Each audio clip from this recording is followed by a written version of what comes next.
শিলারিগাঁও দেখতে যতটা সুন্দর ততটাই ভয়ঙ্কর। আজ আমরা এসেছি শিলারিগাঁওয়ের ভিজিট করতে। তো এখানে দেখো এতটা সুন্দর লাগছে পাহাড়ের নিচে ঘর বাড়িগুলো, কি বলবো। গ্রামটা ছোট্টর মধ্যে খুবই সুন্দর, কিন্তু একটাই জিনিস ভীষণই ভয়ঙ্কর, এখানে ভীষণ যোগ ধরে। তো এখানে প্রত্যেকটা বাড়িতে গোলাপ ফুলের গাছ আছে, নানান রকমের গাছ আছে, আর এখানে তো শুধু মেঘেরই খেলা। এখানে দেখো সন্ধ্যাবেলা আমাদের দিয়ে গেল ভেজ পকোড়া, তার সাথে দিয়েছিল চা।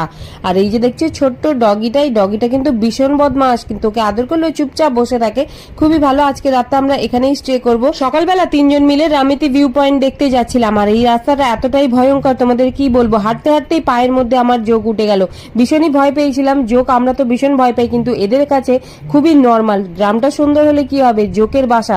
তারপরেই প্যান্টটা গুটিয়ে দেখছি আর একটা যোগ কামড়েছে। এই দেখো রামেতি ভিউ পয়েন্টটা ঠিক উপর দিয়ে এরকম লাগে। এখানে এসে যোগের কামড় খেয়ে তারপরে পরে নিলাম পাহাড়ি ড্রেস। কেমন লাগছে জানিও, বড় ভিডিও আপলোড আছে, তাতেই দেখে নিও, আর চ্যানেলটা সাবস্ক্রাইব করে পাশে দেখো। টাটা।